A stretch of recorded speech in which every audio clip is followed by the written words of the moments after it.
ربیع ویسے بھی عربی میں بہار کو کہتے ہیں. یہ ہمارے ذمہ دار بھائی تو ربیع اور خریف اچھی طرح جانتے ہیں. تو ربیع بہار کو کہتے ہیں. ربیع الاول کا معنی پہلی بہار. کائنات میں اجاڑ ہی اجاڑ تھا، اندھیرا ہی اندھیرا تھا. جب حضور تشریف لائے تو بہاریں آ گئی، اور موسم بھی اللہ نے منتخب کیا بہار کا. جب کلیاں چٹک رہی تھی، غنچے مہک رہے تھے، کائنات میں بہار چھائی ہوئی تھی.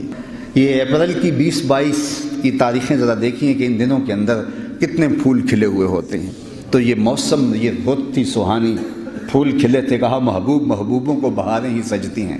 جب کلیاں چٹک رہیں گی، گنچے مہک رہے ہوں گے، کائنات میں بہار چھا رہی ہوگی، آپ جانے بہار بن کے آ جانا.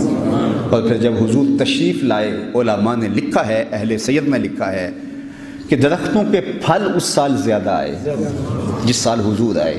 چشموں کے پانی بڑھ گئے جس سال حضور کی ولادت ہوئی. جو عرب کے لوگ تجارتی قافلے لے کر گئے تھے، ان کو معمول سے زیادہ نفع ہوا. اتنی بارشیں برسیں کہ سبزہ اتنا زیادہ ہوا کہ جانور اتنے موٹے تازے ہو گئے کہ لگتا تھا کہ چربی سے پھٹ جائیں گے. اس لیے اس سال کا نام انہوں نے رکھا عام الفتح، پھٹنے کا سال، کہ اتنے موٹے تازے جانور ہوئے کہیں پھٹ نہ جائے. تو وہ عام الفتح بھی اس کا نام رکھا، چونکہ سن ہجری کا آغاز تو دور فاروقی میں ہوا ہے. تو پہلے نام رکھتے تھے سالوں کا. تو اس سال کا نام عام الفیل بھی ہے، اور اس سال کا نام، ایک سال کے کئی نام مختلف واقعات کی وجہ سے وہ رکھتے تھے. تو عام الفتح بھی اسے کہتے ہیں، پھٹنے کا سال، چونکہ اس قدر جانور فربا ہو گئے تھے. اور اس کا ایک نام اور رکھا انہوں نے، سنۃ الفتح والابتہاج، فتح، کامیابی اور مسکراہٹوں کا سال. چونکہ عرب کے اکثر لوگ اپنے ہاتھوں سے اپنی بیٹیاں زندہ درگور کر دیتے تھے. اللہ تعالیٰ نے اپنے محبوب کی ولادت کے سال کسی گھر میں بیٹی پیدا نہیں کی، بیٹے ہی تقسیم کرے.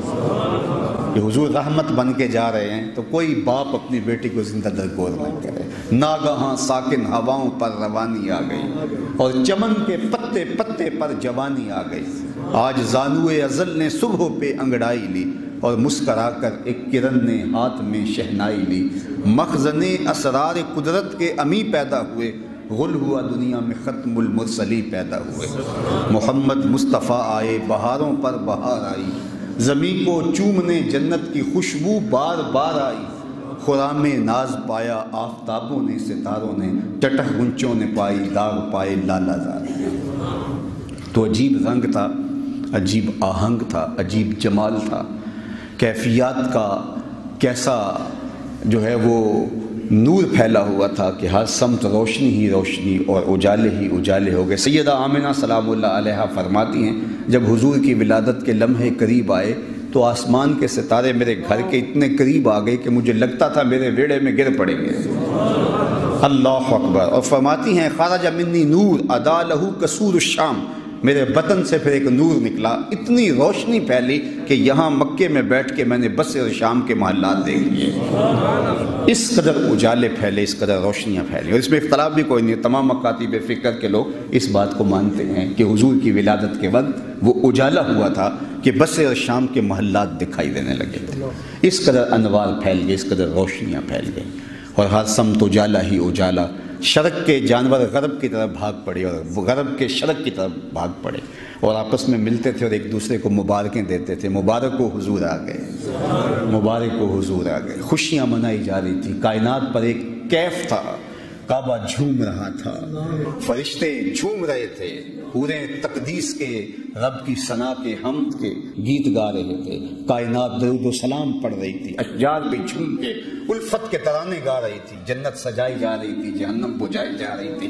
کائنات کے اندر ہر سمت حضور کی آمد کا غلغلہ تھا. اجالے ہی اجالے تھے، روشنیاں ہی روشنیاں تھیں، نور ہی نور تھا. تو وہ کیسا دن تھا جب کفر اور ظلمت کے اندھیرے ختم ہوئے اور نور ہی نور پھیلا. ظلم، جبر اور استبداد کی سرکوبی کی گئی، اور خیر کی قوتیں جو ہیں وہ نشو و نما پانے لگیں. اور حضور کی آمد سے وہ جو بت کعبۃ اللہ کے اندر رکھے تھے وہ اوندے گر گئے، اور کسریٰ کے محل کے 14 کنگرے گر گئے.